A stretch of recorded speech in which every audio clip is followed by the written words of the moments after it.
What has happened, everybody? James Hancock here. I'm back to review Thunderbolts, the 36th movie in the MCU, and I'll go spoiler-free initially, but at this point, all the spoilers are out there. All the post-credit scenes are out there, so tread lightly if you're trying to avoid any spoilers before seeing it, but I'll include a verbal warning as well as a time code down below before I go into any specifics. But let's start with the big picture. I divide the Marvel Cinematic Universe into first tier, second tier, and third tier. The first tier are the MCU movies that we all love, movies like Captain America Civil War, Guardians of the Galaxy. Second tier, the movies that kind of keep the Marvel Cinematic Universe going, introducing new plots, new characters, new post-credit scenes that might tease future stories, but are more or less kind of, forgettable. And then we have the third tier, the movies that we would all prefer to forget, but we cannot because they're so lousy. And I guess Thunderbolts is either a second-tier movie with a lot of third-tier scenes or a third-tier movie with some second-tier scenes in the middle, because I think Thunderbolts starts on very poor footing, ends on very poor footing, but has some good scenes in the middle as the teams coming together. Or good might be putting it strongly. It has some scenes that I liked where I got little goosebumps, and I was like, all right, I like these heroes, I like these characters. More importantly, I like these actors. I like Sebastian Stan. I like Florence Pugh. I like David Harbour. I like, who else is in there? Oh, I like Wyatt Russell, son of the great Kurt Russell.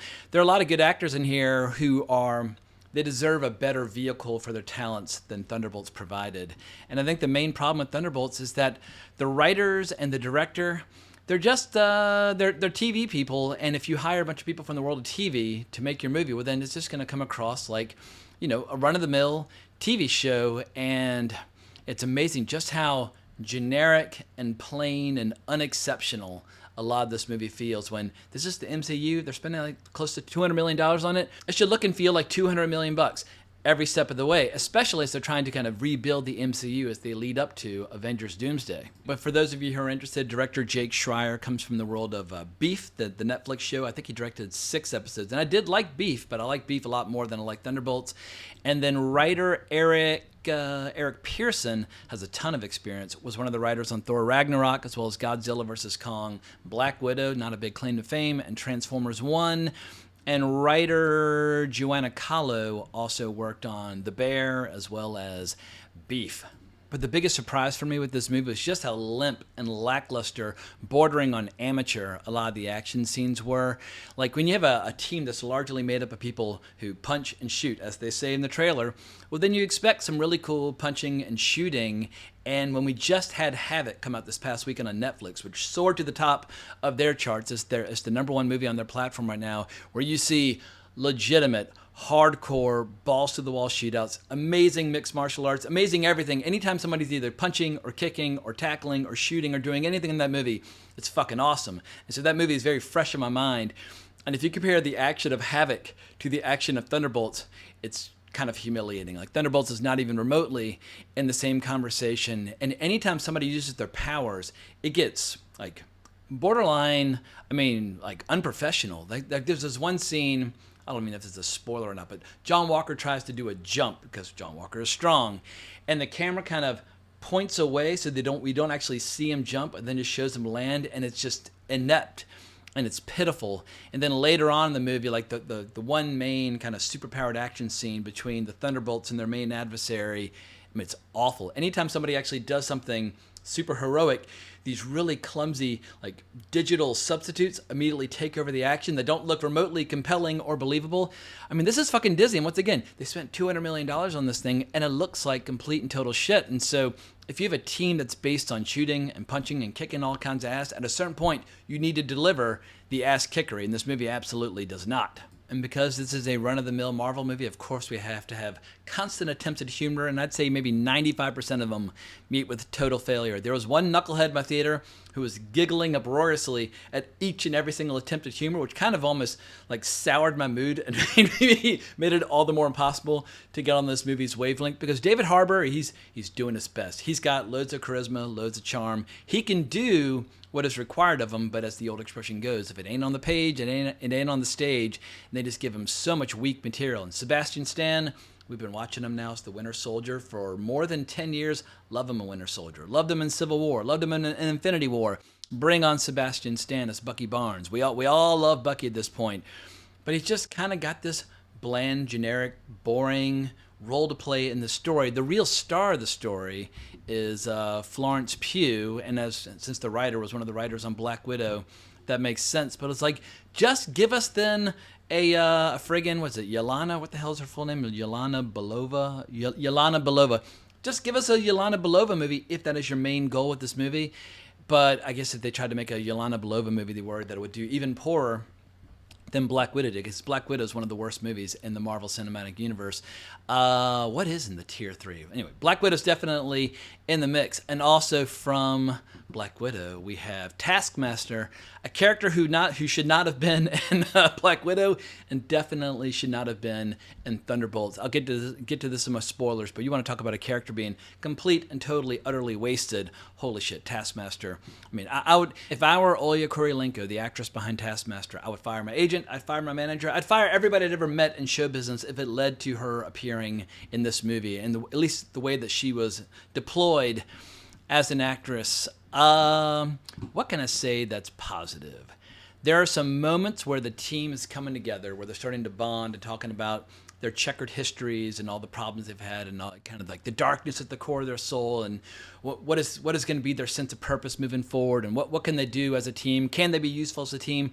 That stuff I was getting into. I was like, all right, this could be like the new kind of sort of covert operations group or clandestine operations group, black ops group, whatever, for the MCU. That could be very exciting, where they do the missions that the Avengers would never take notice of, because obviously these characters, apart from a little super soldier serum, don't really have powers.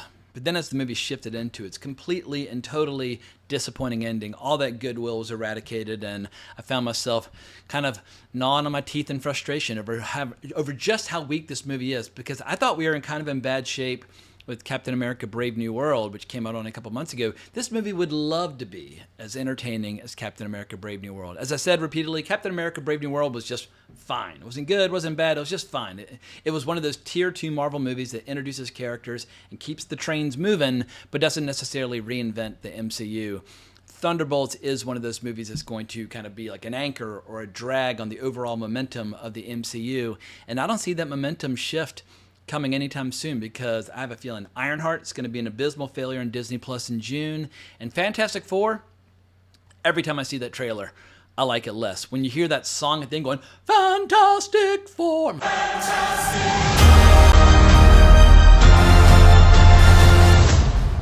Who wrote this shit? Like, this is the worst music I've ever heard, and the music in Thunderbolts is equally bad. It sounds like the kind of throwaway, forgettable music where AI would be an improvement. It's like, if you're not going to try, well, then just let the computer do it, because the Marvel Cinematic Universe, for all of its flaws and weaknesses and whatnot in the past, always had great music. Like, you hear that Avengers theme, you're like, fuck yeah, like, game on, like, Marvel, give me some Marvel.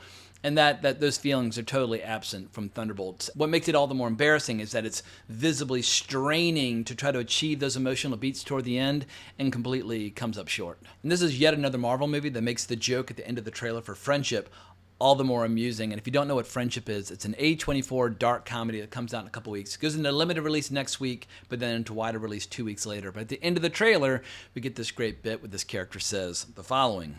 There's a new Marvel out that's supposed to be nuts. We should go see that. Some people might say to themselves, well, wait a second, that's not very funny. But it is funny if you recognize the fact that Marvel is no longer nuts. It's been a long time since I've seen any Marvel movie that I would describe as nuts. Like, I would say the airport battle scene at Captain America Civil War was nuts. I would say like the soundtrack to Guardians of the Galaxy, that was nuts. I would say the ending to Avengers Infinity War was fucking nuts. When I heard like half a theater sobbing and weeping openly as people disintegrated into nothingness. Like, there used to be these big moments where like, oh my God, that is fucking nuts. Or the moment where all the Avengers come together in the first Avengers movie back in 2012 and they're about to fight that alien invasion. That was fucking nuts. Marvel hasn't had a scene or a moment that is nuts in a very, very long time. And only like middle-aged goobers who refuse to acknowledge the flaws of Marvel still are kind of like talking themselves into thinking that perhaps the next Marvel movie might be nuts. There's a new Marvel out that's supposed to be nuts. We should go see that. The days of Marvel being nuts ever might be in the rearview mirror. But as somebody who has spent close to half a century obsessing over superheroes, I would love to be proven wrong if they could crank out some movies that are just absolutely fantastic. If Fantastic Four First Steps kicks ass, I'll be the first to say so. If Avengers Doomsday kicks ass, I'll be the first to say so. But I'm just skeptical. I'm looking for my entertainment options elsewhere. But I think at this point, I'm ready to talk a few spoilers. So if you've not yet seen the movie and want to go in totally cold, bail out now. 3, 2, 1, last warning, etc., and so forth. So let's start with the obvious. This is not the fucking Thunderbolts. The Thunderbolts is a really cool concept from Marvel Comics where you had a bunch of villains masquerading as heroes, and there were various iterations of the group over the years. My favorite iteration was back when Warren Ellis was writing it and Mike Deodato was drawing it. It started with issue 110 back in 2007, and it ran for a year, and it was fucking awesome. If you want to know why comic book nerds are so nerdy about comics, check out a run like Warren Ellis' run on Thunderbolts. You're like, oh, I get it now. These stories are fucking cool, and if anybody ever made a comic book movie as cool as that comic book run, it would blow the tops off people's skulls, and no one would ever recover, and people would remember why superheroes are so cool in the first place.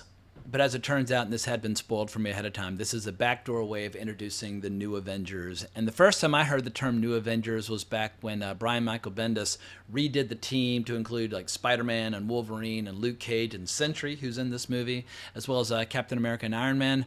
My favorite iteration of New Avengers was when it was basically the Illuminati, but written by Jonathan Hickman, drawn by Steve Epting, and that run was introduced with this killer cover with Black Panther, Reed Richards, Iron Man. I can't remember what was the full lineup. Anyway, I'll show the art here, and you can see what I'm talking about. But that was a really fun era of the New Avengers.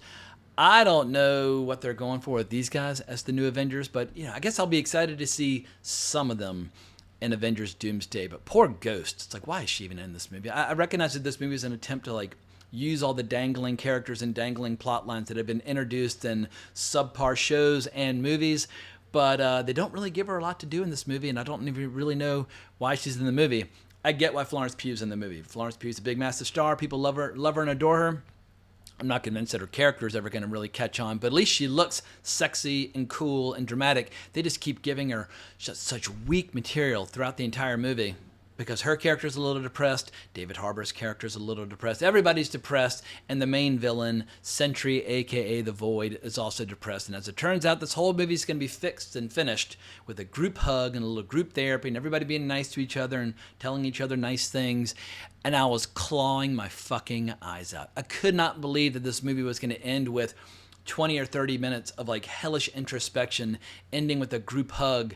It was unendurable. And I saw a few reviews or a few social media posts a couple of days ago where like, this movie's all about mental health. I was like, ugh. I don't know if that's a good idea or not. But the actual execution of the idea was dreadful. I think there are going to be a lot of people, like a lot of little kids are going to be like, Mommy, Daddy, like, what the fuck's going on here? Like, because the ending is so goddamn awful. You have like a brief little pretend climax when the Thunderbolts get their asses kicked by the Void the first time, and then you have the real climax as the Void goes on a rampage and starts just making people disappear into the Void, and that's when the movie just completely, totally fucking dies. And speaking of abruptly dying, why the fuck was the Taskmaster even in this movie? Like, they never should have given us the version of Taskmaster that we got in Black Widow in the first place, but now that they kind of made their bed, they must lie in it. And I can't quite tell if they dispatched her in this way as almost an apology, like acknowledging that they made a boo-boo, or if they were just clumsily trying to show us how hardcore all these characters are. Because early on, the character played by Julia Louis-Dreyfus, she's trying to type a lot of loose ends by basically sending all of her ne'er-do-wells on the same mission, hoping that they'll all kill each other and kind of eradicate them from any possible way of being, like, I guess, traced back to her as organizing all these Black Ops missions. And so Taskmaster shows up, snarls, shows a little scar, gets shot in the head. It's comically brief. Like, they didn't even have the courtesy to let her do one cool thing. And that first fight scene, it's unbelievable how bad the action is. Like, people throwing shields, like these stupid digital shields, and pushing each other around. The action throughout this movie is comically bad, and I I hope people with just an ounce of taste and honesty can acknowledge, like, if you've never seen like any good action movies, well maybe you don't know, but if you've ever seen like pretty good action movies and or great action movies, I hope everybody will just call out this movie for the complete and total bullshit that they parade in front of us over and over and over again. I mean, anyway, I'm gonna start. I'm gonna make myself upset if I keep talking about just how bad the action was throughout this movie. But if I were to offer this movie a spoiler-specific compliment, I thought The Void looked kind of cool. Like I've never been the world's biggest fan of Sentry, and I think the last storyline I read with them was the climax of the Siege storyline by Brian Michael Bendis, which was okay, but I think at that point Asgard quite literally gets broken in two by the Sentry. But I was just never a big fan, or I was never completely, totally invested in the character of the Sentry. So I can kind of take him or leave him. But when he goes to the dark side and he's just like a silhouette with his little pink pinpricks for eyes, I was like, all right, that's kind of a cool, interesting design for a hero/villain who's basically got the power of 1,000 exploding suns, but he's like the world's greatest hero and world's greatest villain all rolled into one. And he's still around at the end of this movie, so I guess they'll use him. I haven't checked to see whether or not that actor is included in Avengers Doomsday or not, but he's so grotesquely powerful. The only possible threat that he could ever face that would be worthwhile would be if you got all the MCU, all the heroes to fight him all at once. Like, he's that level of power. He's like a Thanos level threat. He's like a Korvac level threat. Any major entity that you care to mention, like they say in the movie, he's as powerful as all the Avengers rolled into one. So if they use him on the team moving forward, he will completely unbalance the team. But one interesting way they could possibly use him is they shift from Doomsday into Secret Wars. In Secret Wars, at least in the Jonathan Hickman run of Secret Wars, Doctor Doom is basically omnipotent and all-powerful and ruling over Battleworld, and he's kind of converted a lot of people over to his cause. You could have the Sentry be like his hitman, or kind of his attack dog. Anytime somebody steps out of line, he just sticks Sentry on him. That might be an interesting way to use the character if they're hell-bent upon including him in the MCU moving forward. And I know some people are going to say, well, why are you being so harsh on Thunderbolts? Because the MCU's had terrible movies going all the way back to the beginning. And fair play, back in Phase 1, we had some weaker movies than others, like Iron Man 2. I'm not the world's biggest fan of Iron Man 2. Phase 2, we had movies like Thor: The Dark World, nobody's favorite MCU movie, but the difference was back then that if you saw a terrible movie like Thor: The Dark World, which I guess it wasn't terrible, but it was just plain or kind of mediocre, but the following movie was Captain America: The Winter Soldier. Then the following movie was Guardians of the Galaxy. Like, for every turkey, we'd get one or two good ones. And so, once again, if you have the occasional tier 1 to get you excited, well, then you need the tier 2 to keep things going, and you can kind of forgive and ignore the tier 3. But let's look at Phase 5 and 6 of the MCU to see where we stand. So let's start with Ant-Man and the Wasp: Quantumania in 2023. Terrible. Guardians of the Galaxy Volume 3. Pretty good. Maybe the best of that phase. Then we had the Marvels. Terrible. Then we had Deadpool and Wolverine. Kind of a happy accident, but it did work. Then we had Captain America: Brave New World. Mediocre and or kind of bad. Thunderbolts. Not as bad as the Marvels, but pretty bad. And now coming up, we have Fantastic Four: First Steps. I hope it'll be great. I'm beginning to suspect that it won't be. Then we have Avengers Doomsday, Spider-Man Brand New Day, and then Avengers Secret Wars. I mean, once again, I'm planning on seeing all these movies. Anytime I pay money to see a movie, I'm hoping for the best experience humanly possible. But I don't think we do anybody any favors by pretending that movies are better than they actually are. And if people want to be charitable or accommodating and turn a blind eye to a movie's flaws, fine. I get it. I've been there. I've done that. I've bought the t-shirt many times over. There are tons of embarrassing examples where I have refused to acknowledge the flaws of a franchise until they are so abundantly clear that I seem very late to the party. But Marvel's been giving us a lot of dog shit for a very long time. Like, think back to Phase 4, which started with Black Widow in 2021. That was followed by Shang-Chi, mediocre to poor. Eternals, mediocre to poor. Spider-Man No Way Home, it was kind of a gimmick movie that was wildly popular, but in the end, a gimmick movie. Doctor Strange in the Multiverse of Madness had its moments. Thor: Love and Thunder, less so. Wakanda Forever, I thought that was a major step down from Black Panther. So they're just in Phase 4 and Phase 5. Very few movies to point to, if any, where you can say, that movie fucking ruled! Like, let's go again! Like, I saw Guardians, I think 4 times in the theater because I saw it 3 times on its initial release. then a fourth in the theater leading up to the release of Volume 3 because I saw a double feature of the first two. Like, I love that shit. I haven't watched a new Marvel movie 4 times in the theater in a very, very long time. The last one that I saw that many times was probably Avengers Endgame. So 6 years since I've seen a Marvel movie that I really, truly love. And I know some people are going to say, well, then why do you subject yourself to this crap? Why are you still going to see these Marvel movies? You're nearly 50 years old. Like, who cares? Let it go. But I've been following these characters for decades, and I love these characters. And when these characters work, like when these stories work, they are so much goddamn fun. And I'm always kind of nursing the hope and the possibility that maybe we'll get some more good superhero movies. But if we don't, we've all had our fun, and I'm happy to move on to greener pastures, other franchises, other series of books, other video games, other forms of escapist entertainment. I will always find other things with which to amuse myself in my spare time. But also, you can only truly hate something if you've truly loved something at one point. The real risk or the real danger with these franchises is when the people stop complaining, when people stop saying, this shit sucks ass. Well, then if they just are ignoring it or disregarding it entirely, that's when you know they've completely moved on. So for everybody out there who resents the criticisms that I'm offering to this movie, at least I'm still invested. At least I'm still paying money to see these movies on opening day. And the day you hear me stop complaining about Marvel is the day where you know I'm not watching Marvel at all. And that will be a sad day. So I'm not quite there yet. But I think I've said all I have to say. Hope everybody has a great weekend at the movies. Let me know what you think down in the comments below. Remember to like, subscribe, hit that notification bell. But more importantly, as always, onwards and upwards.